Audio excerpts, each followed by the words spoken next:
안녕하세요. 사랑하는 성도님, 오늘은 7월 3일입니다. 그래도 내게 구하여야 할지니라. 오늘 말씀은 에스겔 36장 37절입니다. 주 여호와께서 이같이 말씀하셨느니라.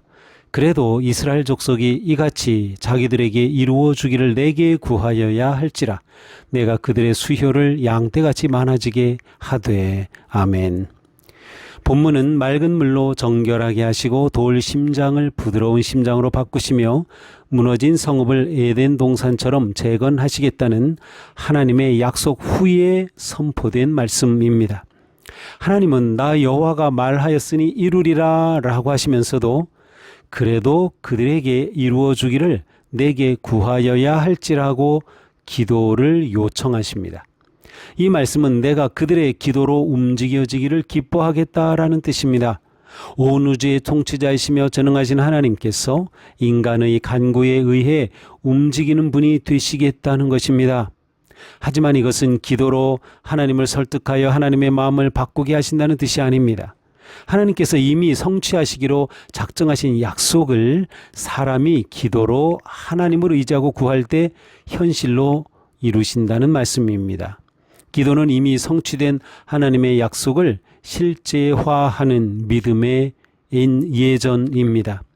참된 기도는 자신의 요구 목록을 하나님께 들이미는 것이 아니라 하나님이 약속하신 말씀을 하나님께로 돌려드리는 것입니다. 그래도 구해야 한다라는 말씀은 하나님이 주신 분명한 약속이 있으니 낙심하지 말고 담대하게 기도하라는 보증의 표현입니다.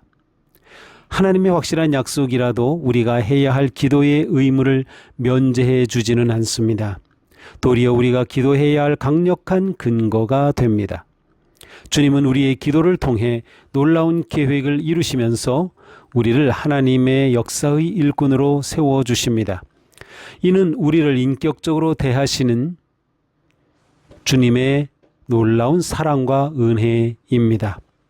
그러므로 우리가 하나님의 뜻이면 기도하지 않아도 어떻게든 될 것이라고 생각하는 것은 영적인 태만이며 거짓된 운명론에 불과합니다. 하나님의 구속의 역사는 온전히 하나님의 주권으로 이루어지지만 그 흘러가는 물줄기에 둑을 세우는 것은 우리의 기도와 간구입니다. 또한 하나님은 우리가 기도함을 통해 하나님과 친밀한 관계로 성숙하기를 기대하십니다. 만약 우리가 기도하지 않은 채 하나님의 뜻이 이루어진다면 우리는 하나님이 주신 선물만 챙기고 하나님을 잊어버릴 것입니다. 요한 세바스티안 바흐의 마태 순환곡에 얽힌 놀라운 이야기가 있습니다. 바흐는 1727년 위대한 작품인 마태 순환곡을 완성했습니다.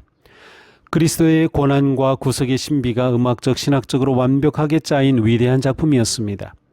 1729년 4월 15일에 라이프치히 성 토마스 교회에서 초연되었지만 이후 점차 잊혀졌습니다. 결국 바흐가 세상을 떠난 후 이 걸작은 토마스 교회의 도서관에 방치된 채 100년의 세월이 흘렀습니다.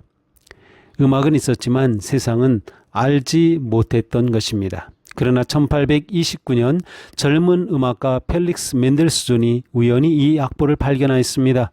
그의 심장은 터질 듯이 기뻤습니다. 멘델스존은 그때부터 사방으로 뛰어다니면서 연주자들을 모으고 단원들을 설득하며 수개월 동안 연습과 악보 필사 작업을 했습니다. 그리고 마침내 1829년 3월 11일 멘델스존의 지휘봉 아래 마태 순환곡의 첫 합창이 울려 퍼졌습니다. 바흐가 음악의 아버지로 새롭게 탄생하는 순간이었습니다. 오늘의 말씀이 이와 같습니다.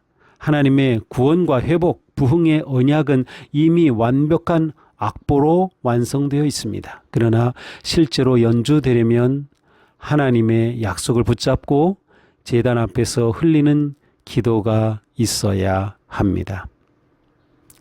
하나님은 우리의 기도의 무릎을 통해 일하기를 기뻐하십니다. 그러므로 오늘 자신의 기도가 자신의 욕망이 아니라 언약의 말씀을 붙잡고 간구하는 진실한 기도자로 살아가십시오. 기도합시다. 우리를 기도의 자리로 부르시는 하나님, 주님의 언약을 붙잡고 눈물을 뿌리며 간절히 기도하는 거룩한 하나님의 일꾼들이 되게 하소서. 우리의 기도를 통하여 하나님의 뜻이 이 땅에 이루어지게 하옵소서. 예수 그리스도님의 이름으로 기도합니다. 아멘. 네, 오늘도 하나님의 언약이 우리의 기도를 통하여 이루어지는 복된 하루가 되기를 축복합니다. 사랑합니다.